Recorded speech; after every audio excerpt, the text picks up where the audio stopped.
Bismillahirrahmanirrahim. Assalamualaikum warahmatullahi wabarakatuh.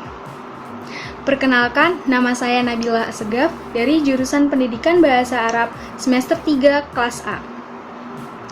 Apa kabar teman-teman semua? Semoga teman-teman dalam keadaan sehat dan selalu dalam perlindungan Allah Subhanahu wa taala. Amin. Video ini dibuat untuk memenuhi salah satu tugas mandiri pada mata kuliah pengantar pembelajaran bahasa asing yang diampu oleh Bapak Hasan Saifullah MAG. Dalam video ini, saya akan membahas materi pemerolehan dan pembelajaran bahasa serta kompetensi dan performansi.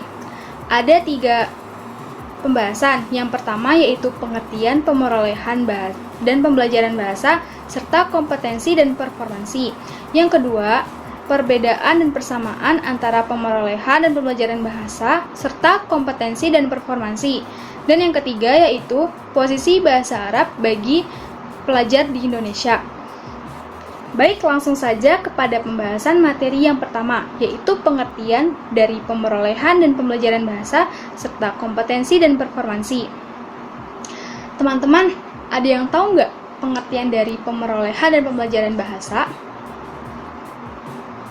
Ya, pemerolehan bahasa atau akuisisi bahasa adalah proses yang berlangsung di dalam otak seorang anak ketika dia memperoleh bahasa pertamanya atau bahasa ibu. Bahasa yang diperoleh ini bisa berupa vokal, seperti pada bahasa lisan, ataupun manual, seperti pada bahasa isyarat. Pengertian pembelajaran bahasa. Pembelajaran bahasa merupakan upaya membelajarkan siswa. Nah, belajar bahasa di sini pada hakikatnya adalah belajar komunikasi. Jadi, pembelajaran bahasa adalah proses untuk meningkatkan kemampuan pembelajar atau seorang siswa dalam berkomunikasi, baik secara lisan maupun tulisan. Teman-teman, ada yang tahu nggak pengertian kompetensi dan performansi?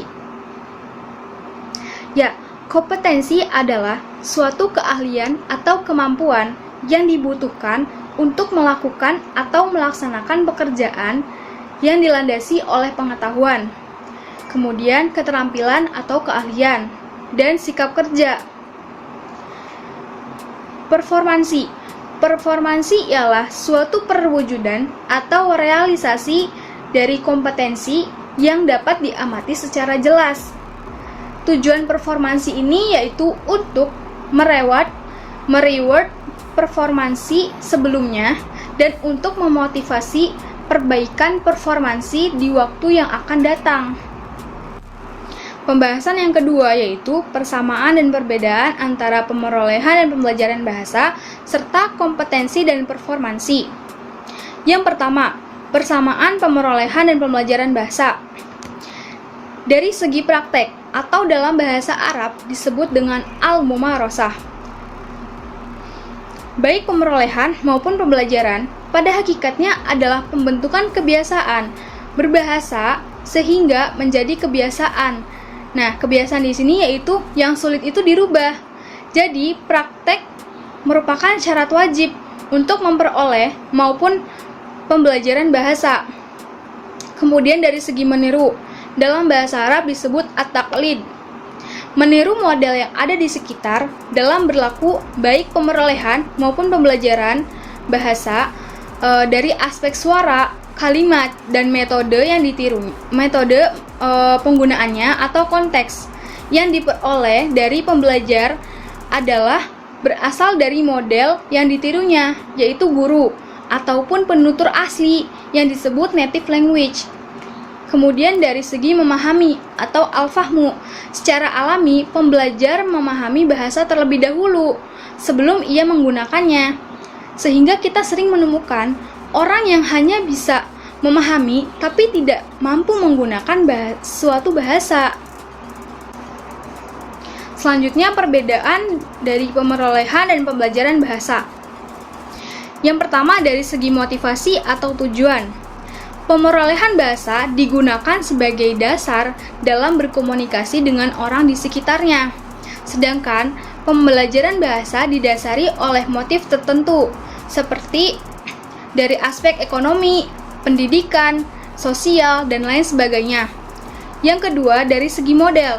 Model dalam pemerolehan bahasa adalah bahasa pertama yang digunakan di lingkungannya, sedangkan model pembelajaran bahasa adalah bahasa kedua. Misalnya, ada seseorang yang berasal dari suku Madura. Nah, yaitu bahasa pertamanya adalah bahasa Madura, dan bahasa keduanya adalah bahasa Indonesia. Yang ketiga yaitu dari segi perbedaan waktu. Pemerolehan bahasa biasanya pada waktu usia kanak-kanak, dan yang paling baik pada masa periode kritis, sedangkan pembelajaran bahasa dapat dilakukan kapanpun. Nah, kemudian pemerolehan bahasa ini dilakukan secara tidak sadar atau tanpa disengaja, sedangkan pembelajaran bahasa dilakukan secara sadar oleh individu yang bersangkutan. Pembahasan selanjutnya yaitu persamaan dan perbedaan antara kompetensi dan performansi. Teman-teman, ada yang tahu nggak persamaan dari kompetensi dan performansi? Ya, dalam linguistik, kompetensi mengacu pada pengetahuan suatu sistem kebahasaan, seperti kaidah-kaidah kebahasaan, unsur-unsur kebahasaan, kosakata, dan bagaimana unsur-unsur itu dirangkai, sehingga dapat menjadi kalimat yang memiliki arti. Sedangkan performansi merupakan produksi secara nyata, seperti berbicara, menulis, dan juga komprehensi, seperti menyimak, membaca, pada peristiwa-peristiwa ahli bahasa. Kemudian, perbedaan kompetensi dan performansi. Kompetensi ialah kemampuan yang dimiliki pemakai bahasa mengenai bahasanya, sedangkan performansi ialah pelaksanaan berbahasa dalam bentuk menerbitkan kalimat-kalimat dalam keadaan nyata. Nah, jelas sekali ya perbedaannya. Kompetensi ini hanya pengetahuan bahasa yang dimiliki seorang penutur yang hanya ada di dalam pikiran saja. Sedangkan performansi ialah wujud nyata dari kompetensi yang berbentuk bahasa yang diucapkan oleh sang penutur. Dan materi yang terakhir yaitu posisi bahasa Arab bagi pelajar di Indonesia.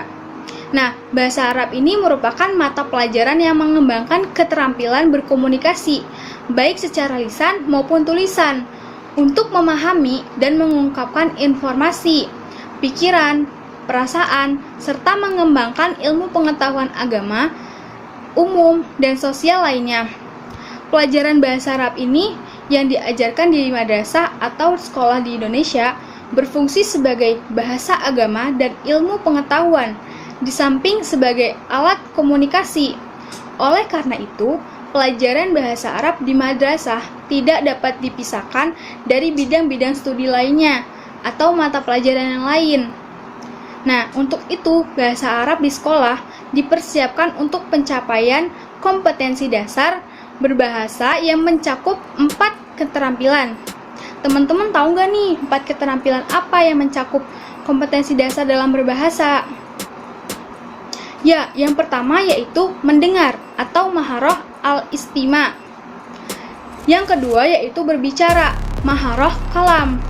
Yang ketiga yaitu membaca, maharah al-qiraah. Dan yang keempat yaitu menulis, yaitu maharah kitabah. Teman-teman, mungkin hanya itu yang dapat saya sampaikan pada materi kali ini. Mohon maaf apabila terdapat kesalahan kata maupun sikap. Terima kasih untuk yang mau menonton dan semoga video ini bermanfaat untuk kita semua. Syukron ilaliko, wassalamualaikum warahmatullahi wabarakatuh.